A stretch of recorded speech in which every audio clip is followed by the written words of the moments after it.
But yeah, it's 12:02. Why don't we get started and then people can show up after that?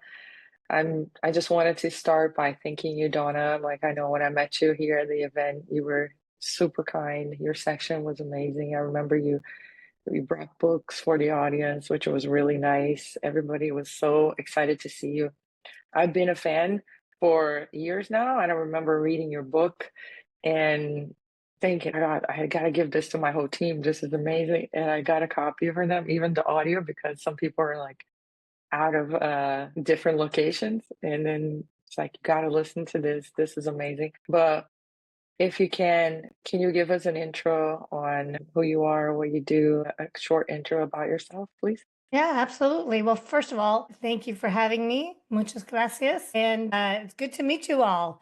I'm based in California, just north of San Francisco. Our power went out last night and our fridge stopped working. So there's a lot going on here. It happened, we were in Japan 2 weeks ago, 3 weeks ago, and same thing happened. So we'll be buying a new fridge. And so that's something personal. And then I wrote my book, Onboarding Matters, a few years ago. By the way, I just put the Kindle version on sale through the end of the year, 60% off.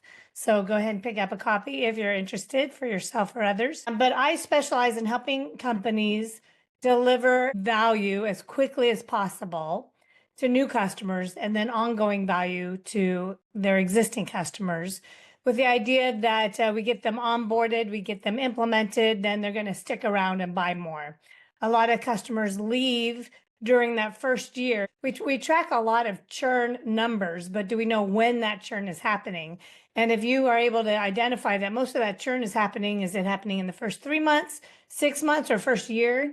Then that means that there's a failure to launch and the customers are not obtaining value from your product, even though it's gone live, even though they have a login, does not mean that they have received meaningful value and that they know how to use it and they know how to integrate it in with their world. So that's what I help companies. Thank you. I'm really happy. I know we talked about like how the fireside goes, right? Like we have some questions. Of course, if anybody want to come off mute and ask questions to Donna, please do so. Or if you just rather type, I can read the question. But I'm gonna kick us off with a question. I have like a lot of questions, so please just raise your hand if you have questions or type in there. I'm gonna start with like probably a hot one. What are some common mistakes that you see organizations making when building and scaling onboarding programs? Well, a big mistake is not really understanding the cost of onboarding. So, for example, I work with a lot of companies where their product might be $5,000 or $10,000 annual, right? But they're spending like they're treating every customer with special care and they're spending a lot of time to onboard each customer. And then when we calculate the costs, then we realize that they're spending more money to onboard customers than what customers are paying for them. And if when you add in the cost of customer acquisition, that will delay any break even or profits on that customer, sometimes for a year, sometimes 18 months, sometimes 24 months. And so when that customer churns, not only have you lost that customer, but you've actually have spent a lot of money that has not been recovered. So that is a big mistake. A lot of customer facing teams, they focus on customers and do what they want and need without any thought to the cost to their company. So I think that it's really important that we understand, well, what is my time? Like I just recorded a video last week about what is my time? Like I know personally, I love researching things and I can go down the rabbit hole. But if let's say my time is worth $500 an hour and I spend 5 hours researching a new treadmill, then I've spent more money on what that treadmill is actually worth, right? So or let's say I'm researching different things and trying to save $5, $10, $100. But if I spend 5 hours trying to save $100, I've lost money, right? There's a good book I recently read called Time Smart by Ashley Willans, Willans. But she talks about how sometimes it makes sense to spend more money on something because of the time saved. One company I talked with, their customers said, "Hey, we love you. We love your product, but it's saving us time. But all we do is spend that saved time in meetings with you. So we're also costing our customers money because every time we meet with customers, we're costing their time. Time is money, right? So we really need to just be a lot more careful about how we're interacting with our customers and making sure we're delivering value moments. And there's huge opportunities to scale customer onboarding and all of customer success with self-paced, with cohorts, with one-to-many approaches. And I'm happy to dive into that. But those are areas we really need to bring attention to. So I'd love to hear some of your thoughts and questions around what I just brought up. Yeah, no, I mean, they're all great points. So when I talk to CSMs, a lot of them come to me. So how do I like segment that for the onboarding, right? Do I just create a segmentation for the onboarding, or is this segmentation valid for the whole entire customer journey? And is this like worth it? Just doing a segmentation for the onboarding process because you didn't get to the expansion and renewal yet, right? So it might be. So I want to hear your thoughts on when you're talking about dividing your time and attention into the onboarding phase. How do customer success managers can prioritize that? Is it segmentation? Is there something different that they have to do? Just ARR? Well, I think segmentation is good to really understand your customers and get some clear approaches for engaging them. But just because you have smaller customers, people think, oh, big customers, higher touch, small customers, lower touch. But that is not always the case because sometimes your smaller customers need more help. So you really need to know what your customers want and need. Hey, if I go into my gallery view, do I lose that spotlight? Because I'd like to see everybody's faces. Does that still spotlight me or did I Yeah. lose that? No, I can change. Yeah. No, it's fine. Okay, so That's it. so sorry, did it lose that spotlight? No, no, no. No, okay, good. So for example, a company I worked with, they do like a networking monitoring system, and you kind of don't know it's working unless you can see all the things it's catching and resolving. So what they found was that customers were most loyal. Retention was higher when customers had these reports that showed them the impact that the tool had. Otherwise, it was kind of invisible working in the background. And so rather than hoping customers created these reports and deployed these reports, they created a package and they gave every customer this package. It was required. There was, a few $1,000s and during the onboarding. And then within 2 weeks, they had these reports. So you really need to know like, well, what is it that's going to really impact? We know when customers do these things, when they activate 30% of their users, then they're really engaged. Or we know when they use this part of our product, when they use the invoicing tool, when they create their first campaign, then they're like really engaged. So you need to know some of that, and then you need to drive them there. So one thing I don't hear a lot about, which I recommend, is doing cohort onboarding, especially if you have small customers. Like, why not have, let's say, an onboarding kind of an onboarding, I'm trying to think of a good word, workshop, every week. So all the new customers that week come on together. So there's a lot of ways you can deliver value to customers in a one-to-many way. I've worked with companies where their CSMs are just exhausted because they're trying to do everything for everyone. They're one-to-one onboarding every new customer. They're training them. They're like this one company I worked with, they do a marketing platform and they're like helping customers. Okay, let's create your first marketing campaign. And then the customers come back. Oh, can you just help me with my second campaign? Oh, we have a new team member. Can you help Miriam, create her first campaign? So they were always saying yes. They were exhausted. And so what we did was we selected and implemented a learning management system and built out learning pathways for two personas, the admins and the campaign, they call them creators. And so that way, hey, go take some basics. I'm going to help you with what's unique with your company versus what's the same, the foundational stuff. So there's huge opportunities to do that, but don't always assume you give a high touch for sometimes your larger customers have the resources they need to build things out, to do all this. They have teams aside, and they also are often more tech savvy. If you work with small customers, sometimes they're not tech savvy. They've got so many hats they're wearing, they're going crazy, and they have no idea how to use your tool. And you need to really help them so that they don't just go live, but they really adopt it and not just revert back to simple things like spreadsheets and even pen and paper, because that's what's familiar. And it's like, oh, screw it, I'll just use that. I mean, as an example, I'm an avid note taker. I use Evernote. Anyone here use Evernote or ever have? And it's like, I'm kind of starting to get embarrassed saying I use Evernote, but it's just totally like integrated into my workflow.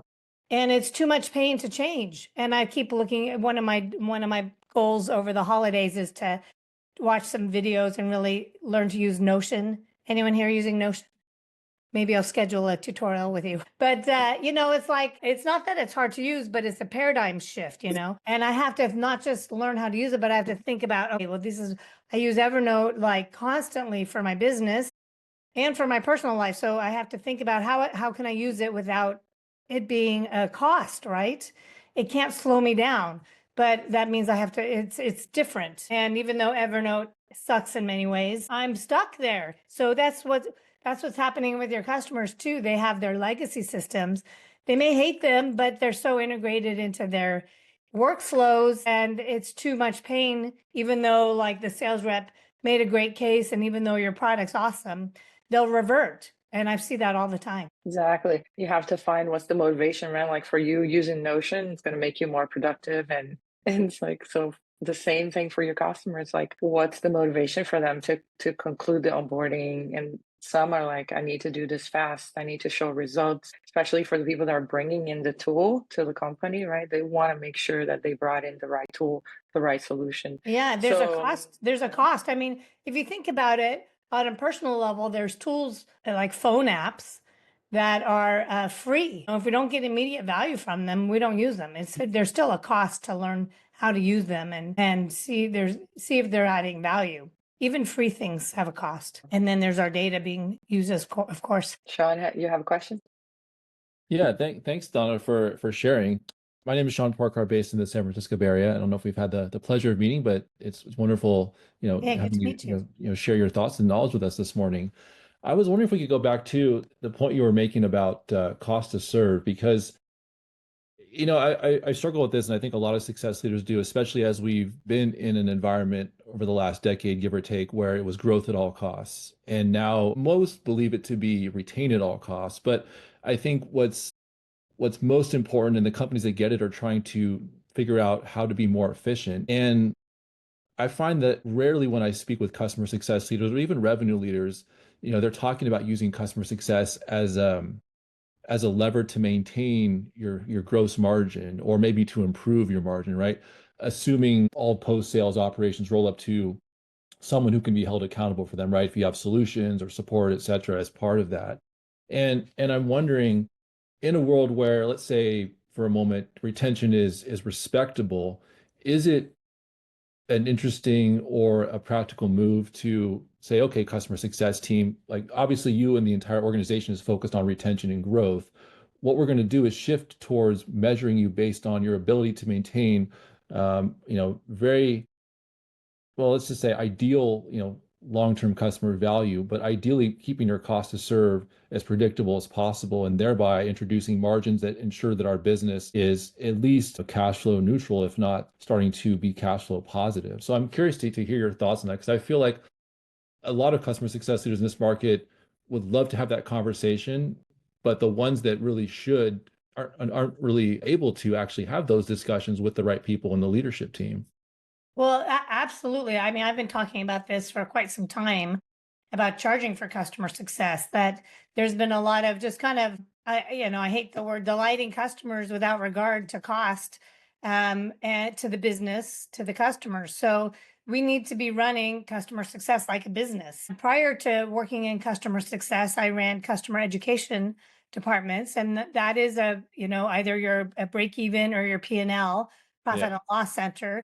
And customer success leaders overall still don't really kind of understand that Well, like financially, they're being seen as a cost to the business, and they're saying, yeah, but we are helping with retention. But on an accounting perspective, they are seen as a cost center. So Yeah. then what happens when times change, when there's no more free money around, like what happened in 2023, 2022, 2023?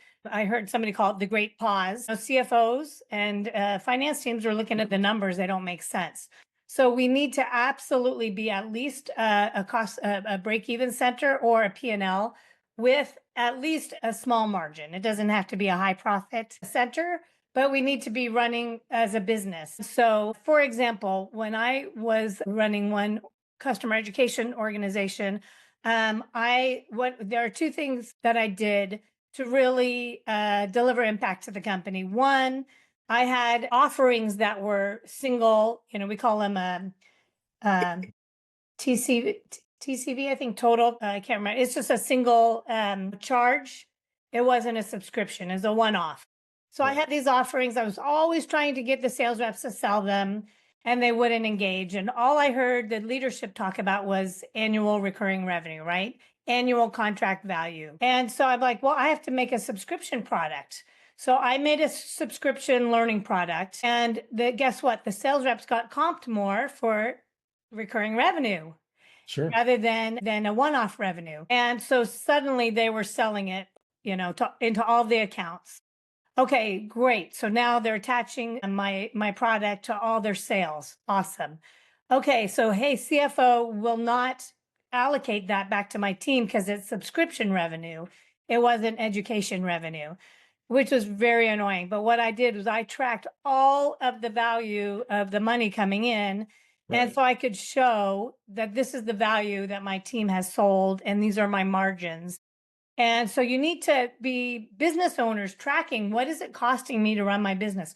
What does it cost to onboard a customer? What does it cost to retain a customer? We don't usually, one colleague of mine talked about a metric he called core, the cost of retention, but we don't really talk about core, the cost of retaining customers. So I think it'd be really important if you want to step up and be a leader, really knowing that, and then exploring ways to scale, and ideally charging for onboarding and charging for customer success services. If it's a digital, low touch or no touch, maybe you don't. But for all that high touch, we need to be charging. Hey, customers, we have all these things. We're here to help you be successful. This is what it costs. And, the thing is, people are willing to pay for value. If you deliver a high value product, they will pay for that. If you charge for customer success services, then you need to make sure that it's not discounted away, right? So absolutely, customer success needs to be, it's a product. It's a product of the company that needs to, but then you need, to have a go-to-market plan. You really need to know what you're offering. What's the value? How are you going to market it? How are you going to sell it internally? The first sale is internally. How you're going to sell it to your customers. There's usually a lag time, it takes a little time to get everyone on board, customers as well. But people are so afraid to charge for customer success. And if we're delivering a great service, we need to charge for it and deliver that value to the company and the customers. Absolutely. Yeah, I think that makes a lot of sense, and it's probably a conversation for another day. But the definition of customer success in the organization and how it's measured, particularly within the finance side of things, is probably the place where most folks struggle. And if there's no alignment there, I'm exploring new companies right now, and I'm finding that there are increasingly things that I'm looking at as non-negotiables. I try not to have too long of a list, but I think that's one of those, right? Because you're not set up for success as a customer success leader if the business is unwilling to be flexible in how they evaluate the contribution and value of customer success in the business. Absolutely. I mean, then customer success becomes that junk drawer where you're kind of throwing everything in and like handle this, handle that, handle that. And then CS teams and leaders are burned out, right? Because they're trying to do everything for everyone, but not getting any credit for it. I mean, that's a huge challenge in our industry. So overall, that is an area of opportunity for customer success to be a lot more conversant about the finances. I know Jan Young, she's been really kind of making that a mission. I think maybe her website is Jan Young CX. Oh yeah, many of us know her. Yeah. Yeah, and then also I know the Success League by Kristen Hayer. They teach some courses on that. As you know, personally, professionally, those are areas to really learn. But also, and I have some articles on this on my website. But just start, like, you don't have to go get a degree in accounting. I mean, I find the numbers still intimidating, but just start play around with a spreadsheet and just go.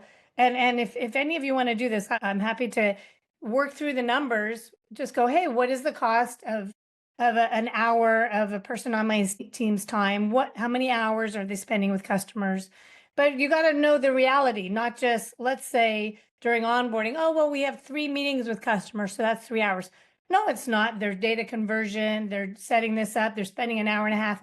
This one company I'm working with now, they use an onboarding software tool, and yet the onboarding folks are like creating these emails and decks. They're spending hours on this stuff. And I'm like, you should just be sending the customers to your onboarding tool, right? So that so you have to really calculate. One company I worked with, they thought onboarding took 8 weeks, and they brought me on to reduce it to 4. And when we mapped out the reality, it was taking 12 weeks, 50% longer.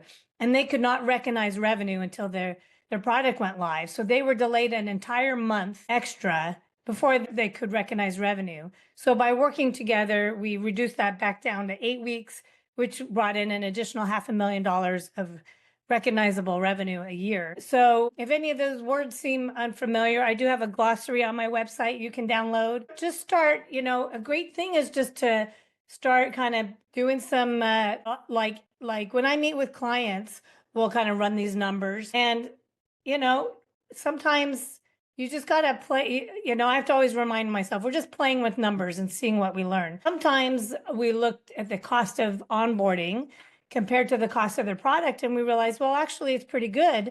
But the churn rate is so high that if they just kept 5% more customers in that first year, the growth would be like phenomenal for the company. So you need to look at play around with the numbers and see where is it that my team can be really having an impact, and then start butting up. And I talk about this in my book, I think in, here we are, in chapter 12, Measuring the Impact.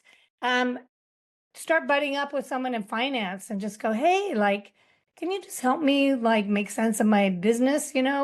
What should I be tracking? How much, do you know what the fully loaded costs of your teams are? You need to know that. And so you can start calculating out what's the time and labor costs of the work we're doing, and start playing around with numbers and see what makes sense and validate it with someone on finance. I did that at this prior company, the last company I worked at before I started my own business. And I ended up being great friends with this woman in finance. We'd go out for lunch and we stayed in touch after we both left. So you can start just be curious. Another thing is, whatever you do, capture a baseline, know the impact of, okay, I'm going to do this thing. Let's say I'm going to roll out a new tool. We'll capture a baseline so then you can report on the impact of that tool. I'm rolling out a success plan template. We'll know what your current state is, so you know the impact of that new process. Those are the things that would really up-level us each personally, professionally, and our industry. Does that answer your question? I got long-winded there, Sean. Yeah, absolutely. I agree with many of the things you said, and I've done similar things in previous companies. I think interestingly, one of the elephants in the room is compensation here, because I've been in companies where it's a very simple compensation model, which is great, right? Everyone at any time knows where they stand. And then more recently, in a couple of larger later stage companies, extremely complex compensation model, to the extent that you didn't even know where you stood until several weeks after the quarter ended, when they did clawbacks and all the other analysis that needed to occur. And I find as with anything, balance is important.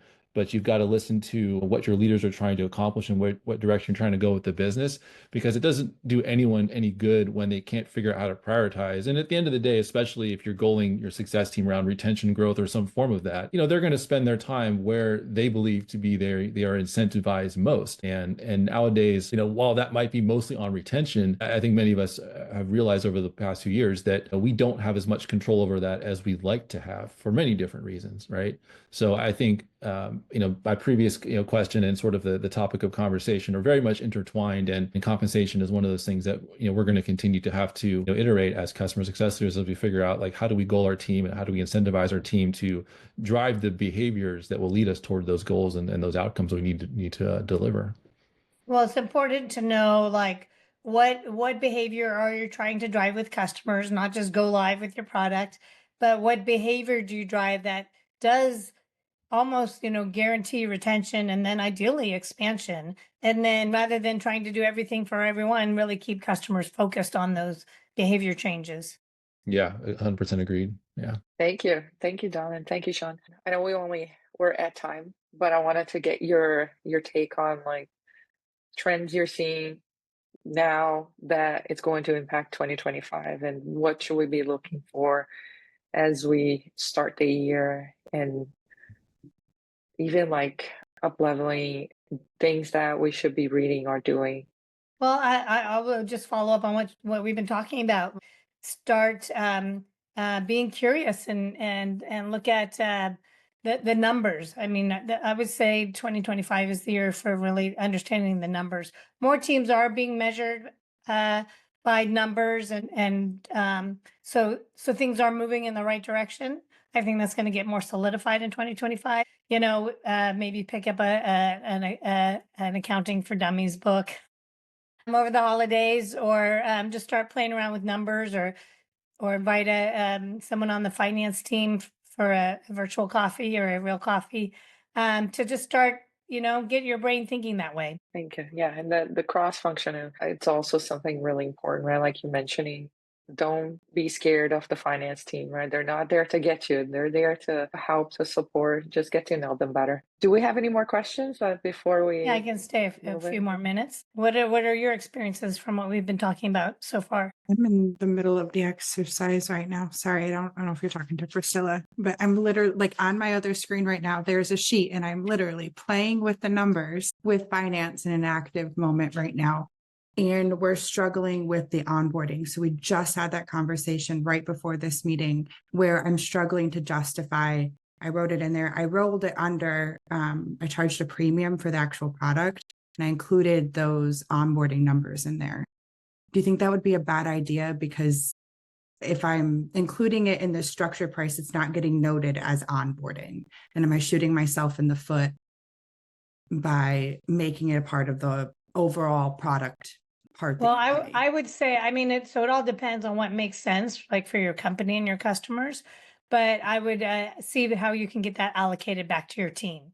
So if you don't, so the thing is, when we run as a P&L, as a profit and loss with a budget, then we can then you're a business owner and you can make decisions about what tools you want to invest in or how you're going to invest in your team. When we're a cost center, we're beggars. We're always asking, can we get a crumb here? Can we get a crumb there? But if you have a budget because you are bringing in money, then you could say, hey, I'm going to rip out this tool and replace it with this one because it's going to save my team money.